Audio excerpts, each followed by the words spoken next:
যে পীযুষ হাজৰিকা ভৱেন্দ্ৰনাথ ভৰালীয়ে হিমন্ত বিশ্ব শৰ্মা ডাঙৰীয়াই যি কেওট সম্প্ৰদায়ক যেতিয়া অন্তৰ্ভুক্ত কৰাৰ যি প্ৰচেষ্টা হাতত লৈছে যি চিন্তা কৰিছে তেখেতলোকে ইয়াৰ পৰা বিৰত থাকক স্পষ্ট কথা নহ'লে অসম জ্বলিব স্পষ্ট কথা আজি আমি জিলা আয়ুক্তৰ থ্ৰুৱেদি মুখ্যমন্ত্ৰী ডক্টৰ হিমন্ত বিশ্ব শৰ্মা ডাঙৰীয়ালৈ এখন স্মাৰক পত্ৰ পঠিওৱা হৈছে যিখন স্মাৰক পত্ৰ সমগ্ৰ অসম হিলোৱা এটা স্মাৰক পত্ৰ যেহেতু আমাক অনুসূচিত জাতি কৈৱৰ্ত সম্প্ৰদায় আমাক অনুসূচিত জাতি ব্যক্তি হিচাপে আমাৰ সংবিধানে বি.আৰ. আম্বেদকাৰদেৱে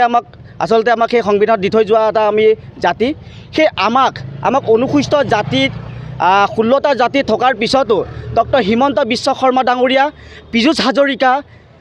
ভৱেন্দ্ৰনাথ ভৰালী আৰু ৰঞ্জিত দাসে যিটো আচলতে পৰিকল্পনা ৰচিছে আমাৰ অনুসূচিত জাতিটোক মানে ধ্বংস কৰা যি তেখেতলোকে পৰিকল্পনা ৰচিছে তেখেতলোকে আমি ধিক্কাৰ আৰু গৰিহণা জনাইছোঁ যে তেখেতলোকক এটা কথা ক'ব বিচাৰিছোঁ যে আমি অনুসূচিত জাতি আচলতে ইমান আমি একেবাৰে বেয়া মানুহ নহয় স্পষ্ট কথা এতিয়া আমি গুণী জ্ঞানী শিক্ষা দীক্ষা আমাৰ আছে কিন্তু আমি এটা কথা ক'ব বিচাৰিছোঁ যে পীযুষ হাজৰিকা ভৱেন্দ্ৰনাথ ভৰালীয়ে হিমন্ত বিশ্ব শৰ্মা ডাঙৰীয়াই যি কেওট সম্প্ৰদায়ক যেতিয়া অন্তৰ্ভুক্ত কৰাৰ যি প্ৰচেষ্টা হাতত লৈছে যি চিন্তা কৰিছে তেখেতলোকে ইয়াৰ পৰা বিৰত থাকক স্পষ্ট কথা নহ'লে অসম জ্বলিব স্পষ্ট কথা যে আমি এটা কথা ক'ব বিচাৰিছোঁ যে যি ব্যক্তিসকলে যি কেওট সম্প্ৰদায়ে যি অনুসূচিত জাতি কৈৱৰ্ত মানুহক ইটিকিং কৰে ইগন'ৰ কৰে আমাৰ ছোৱালী এজনী যেতিয়া বিয়া হৈ যায় তেখেতলোকৰ ঘৰলৈ আমাৰ ছোৱালীক এঘৰীয়া কৰে সেই ব্যক্তিয়ে এতিয়া অনুসূচিত জাতিৰ সংৰক্ষণৰ পদত মানে চাকৰি লোৱা ধান্দাত প্ৰলোভনৰ ধান্দাত আৰু তেখেতলোকে মানে আমাৰ চাৰ্টিফিকেট লোৱা ধান্দাত আচলতে যি কেওট সম্প্ৰদায় যি আচলতে সংগঠন আছে সংগঠনবিলাকে যি উঠি পৰি লাগিছে ডক্টৰ হিমন্ত বিশ্ব শৰ্মাৰ যি পৰিকল্পনা পীযুষ হাজৰিকাৰ যি পৰিকল্পনা ৰঞ্জিত দাসৰ যি পৰিকল্পনা আমি কোনো কাৰণে পূৰণ হ'ব দিয়া নহ'ব আমি এটা কথা ক'ব বিচাৰিছোঁ অতি শীঘ্ৰে পীযুষ হাজৰিকাই সংৰক্ষণৰ পদৰ পৰা মন্ত্ৰী হৈ যি জাতিটোক তেখেতে ঠগিছে যি জাতিটোক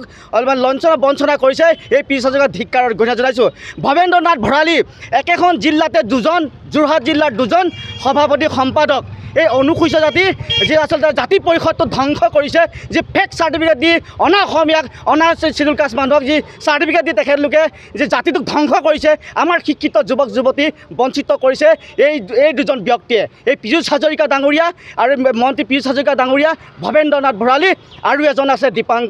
দীপাংকৰ দাস বুলি কয় এই আচলতে ক'ব বিচাৰিছোঁ যে এতিয়া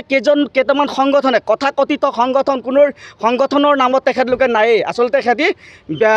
সংগঠনৰ পৰা বহিষ্কৃত হোৱা নেতা সেই নেতাই পীযুষ হাজৰিকা ভৰি মালিচ কৰি যে জাতিটোক যি বিক্ৰী কৰা যি ষড়যন্ত্ৰ ৰচিছে তেখেতলোকক ইয়াৰ পৰা আমি ধিক্কাৰ আৰু গৰিহণা জনাইছোঁ আমি যুৱ ছাত্ৰ পৰিষদে এটাই কথাই ক'ব বিচাৰিছোঁ যে অতি শীঘ্ৰে তেখেতলোকৰ কথা যদি বাতিল নকৰে সমগ্ৰ অসম জ্বলিব ভাৰত বন্ধৰ দৰে আমি কাৰ্য ল'বলৈ বাধ্য হ'ম আমাৰ আজি 23 তাৰিখে প্ৰত্যেকখন জিলা সমিতিয়ে এখন স্মাৰক পত্ৰ মুখ্যমন্ত্ৰীলৈ দিয়া হৈছে অহা কাইলৈৰ পৰা সমগ্ৰ অসমত গাঁৱে জিল্লাই আচলতে জু প্ৰতিবাদ কাৰ্যসূচী হ'ব জু সমদল হ'ব সেইকাৰণে আমি কৈছোঁ যে অসম যদি ৰক্তাক্ত হ'ব নালাগে আমাৰ জনগোষ্ঠী হৈ থাকিব লাগিব আমাৰ সম্প্ৰদায় হৈ থাকিবলৈ আমি কোনো কাৰণে 16টা জাতিৰ লগত কেওট সম্প্ৰদায় ব্যক্তিক অন্তৰ্ভুক্ত হ'বলৈ কোনো কাৰণে দিয়া নহ'ব